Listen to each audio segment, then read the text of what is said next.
Spiritual বুলেটিনে তোমাদের সবাইকে স্বাগত। স্বামী বিবেকানন্দ বলেছিলেন, কোনো কিছুতেই ভয় পেও না, তুমি অসাধারণ কাজ করবে। নির্ভীকতাই এক মুহূর্তের মধ্যে স্বর্গ এনে দেয়। স্বামী বিবেকানন্দ। আজকের গল্প এই অমূল্য বাণীর ওপর ভিত্তি করেই রচিত।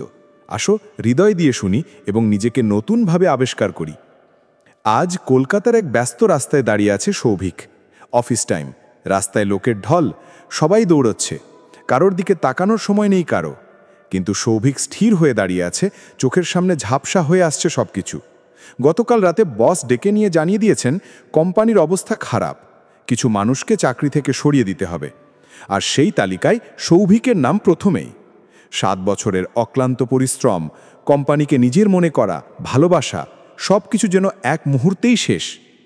আজ সকালে ঘুম থেকে উঠে কোনো রকমে বেরিয়ে এসেছে, কিন্তু মনে একটাই প্রশ্ন ঘুরে ঘুরে আসছে, এখন কি হবে? সামনে সংসারের হাজার দায়িত্ব, বৃদ্ধ বাবা মা, ছোট বোনের কলেজের ফি, নিজের ইএমআই। রাস্তার কোলাহলের মধ্যেও নিজের ভেতরে গভীর নির্জনতা অনুভব করছে সে। এমন সময় পাশে এসে দাঁড়ালো একজন বৃদ্ধ মানুষ। হাতে ছেঁড়া একটা ঝোলা, পরনে ধুতি পাঞ্জাবি, অদ্ভুত শান্ত মুখ, চোখে গভীর প্রশান্তি। সৌভিক তার দিকে তাকাতেই বৃদ্ধ হাসলেন, বললেন, বাবু, কিছু টাকা দিতে পারবেন? সৌভিক পকেট হাতড়ে একটা নোট বের করল।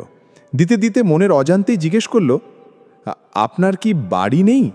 বৃদ্ধ হাসলেন, আছে তো, কিন্তু আমার বাড়ি হলো গোটা পৃথিবী, প্রত্যেকটা মানুষ আমার নিজের।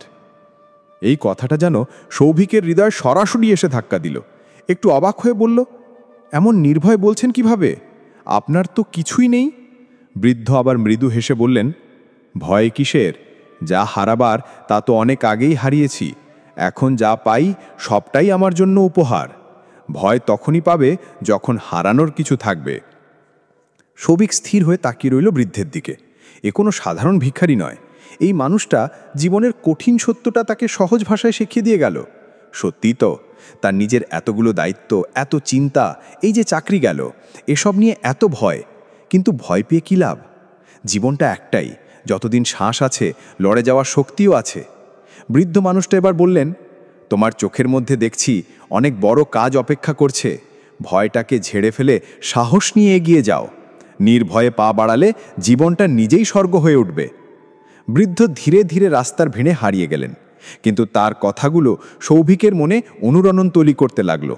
মনে হলো যেন স্বয়ং বিবেকানন্দ এসে তাকে নতুনভাবে জীবন শুরু করার পথ দেখিয়ে গেলেন। পরের দিন থেকে নতুন উদ্যমে আবার নিজের জীবন গড়তে নেমে পড়ল সৌভিক।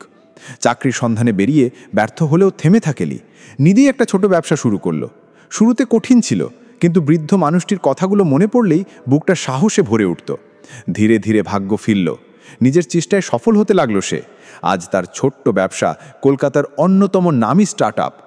আমাদের সবার জীবনেই এই রকম দিন আসে, যখন মনে হয় সব শেষ, যখন মনে হয় আর কিছুই করার নেই। কিন্তু ঠিক তখনই নিজের ভেতরের সাহসটাকে বের করে আনতে হয়, কারণ ভয় পেয়ে পিছিয়ে গেলে জীবন তোমাকে কিছুই দেবে না।